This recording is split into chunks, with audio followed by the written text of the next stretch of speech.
My name is Tom Fox. I am a non-alcoholic trustee of Alcoholics Anonymous, Great Britain. Part of my role as a trustee is responsibility for public information and communication. A number of years ago, our annual conference decided that Alcoholics Anonymous should be anonymous, but not invisible.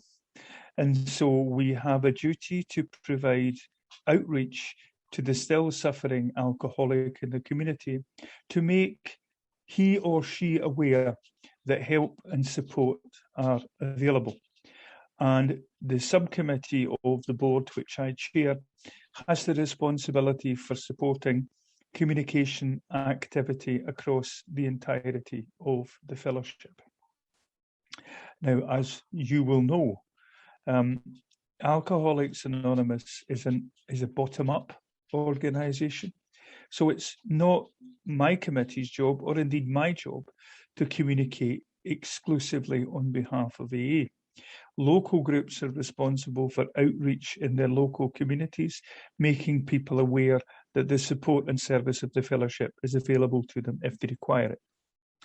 Our role is to provide support and assistance to the fellowship as a whole in communication and in communication processes.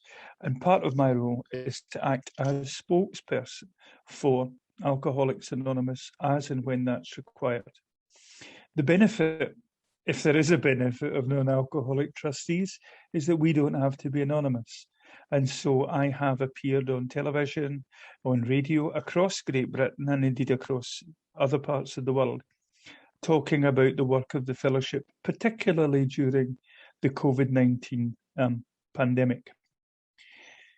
In Great Britain, we went from a situation of having about 3,500 face-to-face meetings a week across our area to none. Our area, excuse me, our area also includes, of course, English-speaking Europe and those English-speaking meetings that take place in other parts of continental Europe. So we went from 3,500 to none. And very quickly, the fellowship created an online presence across the whole of our area to continue to support the still suffering alcoholic. It's been a very interesting period because we now have members of the fellowship who became sober online, whose first meetings have been very recent. I was talking to a member of the fellowship 2 weeks ago, and she had tried for a number of years to go along to meetings and found it a bit overwhelming and quite nerve-wracking. But she joined the fellowship during the lockdown on Zoom, as you and I are talking today, and now attends a face-to-face meeting in her hometown every week and goes swimming with them on the sea on a Sunday morning. Quite a remarkable transition and quite a remarkable story of how she has managed to achieve sobriety. So that communication process, that outreach, is a very, very important part of what we do. And I believe it's important for a variety of reasons. I believe it's important that the still suffering alcoholic knows that help is there, knows that they can engage with other people whose life journey has been similar to their own, knows that they can engage with people who understand and who will support that journey of recovery. Personally, I don't think that we help people. We don't help part of what Alcoholics Anonymous provides for the still suffering alcoholic. The opportunity to engage with people whose life journeys have been similar, whose experiences have been similar, and who can practically show that hope exists because they've been able to turn their lives around. So it's much easier for someone to believe the possibility that they too can change their lives. One of the things which I have been quite surprised at in my role is how little people out with the fellowship know about Alcoholics Anonymous and how little they understand the traditions, the concepts, and our ways of doing things. I had a very animated conversation last year with a journalist from the BBC who could not understand why AA don't accept donations and was having great difficulty understanding why we were not applying to the government for grants for online meetings. What we do for ourselves, and it's a very important part of our tradition that our activity is done by alcoholics for alcoholics. And so we've got a broader mission to spread the understanding of AA in the wider community. People have all sorts of strange ideas about AA, that it's a cult, that it's a religious organization, that it meets in darkened rooms filled with cigarette smoke and is made up almost entirely of old men. Now, whilst there are a lot of old men in Alcoholics Anonymous, this year in a survey of members of the fellowship in Great Britain and English-speaking Europe, half of our members are women. Half. Now, that's a major transition from a few years ago, when probably 70% plus of the membership were male. And I think it's a recognition that alcoholism affects all of our society, all levels of our society, all classes of people within our society, all professions, all trades. And we come together to celebrate a journey of common recovery. Now, communication for me is a fundamental part of facilitating that recovery. People who are alcoholic and who are not engaged with the fellowship need to know that hope exists. So anyone who has been on that journey of alcoholism will know that despair and the belief that there is no hope is part and parcel of the suffering of that illness. Our job is to tell people there is help, there is support, there is a way, and we can provide testimony from thousands of members of the fellowship that recovery not only is possible, but actually happens, and people can take back control of their lives, regain their families, make amends to those whose lives they've affected adversely, and move on in a positive way. Almost every alcoholic that I have ever known would say that the key to maintaining recovery is service. The key to maintaining recovery is helping other people overcome this illness. And communication is a way that we can do that, not only within the confines of our fellowship, not only with the people who turn up for meetings, but getting those people who are not going to meetings, who are not participating in the fellowship, to understand what we do and that we're there. It is and I'm speaking to all of you because all of you have had to cross this barrier. It's a big step to go to an AA meeting for the first time. It's a big step to say, I need help with this problem. I cannot solve this problem on my own. Alcohol has taken over my life and I can't control it. It's a huge step for people to take. And we have to make that step as easy as we can. And by telling people what we do, sharing our stories, making ourselves accessible to the still suffering alcoholic, we make huge inroads to bridging that gap. There are thousands of people out there still suffering from the illness of alcoholism. And it's our job, my job, and your job to reach out to those people. I first became involved with Alcoholics Anonymous about 20 years ago. My day job is with the Scottish Prison Service. I'm head of corporate affairs and communications for the prison service here in Scotland. And I came to work with the volunteers coming in to share with prisoners in custody who were alcoholics. And I saw firsthand the tremendous difference that participating in those meetings made to the people in our care.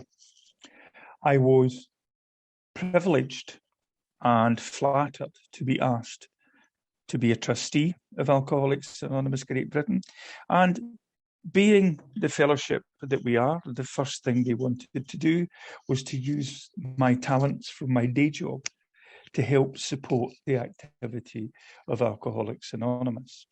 I have worked with media and communications professionals for my entire career, both with the prison service and before that. So for nearly 40 years, I've been working on a daily basis with television and broadcast journalists, print journalists, the length and breadth of the country. And having those contacts and knowing those people has been a real benefit to me in the work that I have done with Alcoholics Anonymous. Although it's on an even bigger scale than my day job was, because our area now covers the whole of Great Britain and English-speaking Europe. I had a major first working with Alcoholics Anonymous. I've appeared on television many hundreds of times here in Scotland, but through Alcoholics Anonymous, I ended up on Chinese television during the pandemic, as they were anxious to understand what support was being offered to alcoholics during the lockdown. The lockdown has actually been, in a real sense, a big opportunity to engage more effectively with journalists. How people with addiction were coping with lockdown, of course, was a big media story, and I think it's a big media story across the world. And it meant that we had the opportunity to engage with people, talking about how the fellowship were supporting alcoholics, but also widening their understanding of how we actually operate. Some of the benefits of that are starting to be realised now. We're in discussions with a national broadcaster about creating a radio series about the 12 steps, 12 radio programmes, one devoted to each one of the members of the fellowship, to explain what the step is and how they reacted to that and how they took that step as part of their recovery journey. We've also been involved recently with quite a number of drama productions that are telling stories about alcoholics in the community as part of their storyline. And we've been asked to provide expert advice on the situation and how that individual was coping with the situation, and about how they were led towards recovery through the fellowship. We have a dedicated email address for media inquiries, which goes to our General Service Office in York. Those media inquiries are then forwarded to me and another colleague, and we will deal with them as quickly as we can. So there's a fair amount of media contact that we receive from radio, from television, and from print journalism. In addition to that, we get quite a lot of inquiries from students and people who are studying alcoholism and addiction more generally, and we always engage with them. We always talk to them. If they want an interview, we give them an interview. We talk to them about the recovery journey and how the 12 steps of AA helps members of our fellowship achieve sobriety and recovery. I think that's a very important part of the communication process too. It's not just about getting stories in newspapers. It's not just about getting stories on radio or television. It's about widening the understanding of what the fellowship actually does, particularly among people who may be moving on following their studies into medicine or into other areas where they are working with people with addiction, so that we demythologize what Alcoholics Anonymous is about, and people have factual information and can talk to people who have directly experienced the benefits of membership of this fellowship. What we're also doing later this year, I hope, is recording a series of shares of members of the fellowship across the UK, so that if we're doing media work, we can provide a local voice, a local accent to tell their story of recovery that we can use in an anonymous way with a local radio station or a local TV station. We filmed 2 weeks ago, we filmed 12 members of the fellowship telling the stories of how they came to recovery.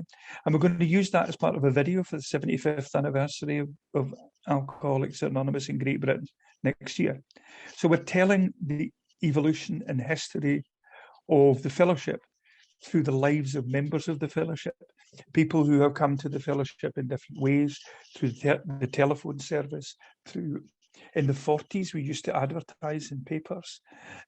We've got people who have come to the fellowship through Zoom and through internet connections, people who have walked into a meeting, just to demonstrate the range of ways in which the fellowship has engaged with people and made a difference in their lives. And we're making the video in such a way that we will be able to provide segments of it to broadcast media, to show particular stories and stories of recoveries. It's a big challenge, getting 12 different alcoholics filmed and not showing who they are. It's a real challenge, so that we preserve people's anonymity, but we make it interesting. So it's I get to appear on it face on. Everybody else you can't identify, but each one of them, and we've got people in their 80s and people in their 20s telling their stories of recovery, so that we can share that with other people, so that they can identify with somebody and say, well, I'm a bit like him, or I'm a bit like her, and if they've done it, maybe I can do it.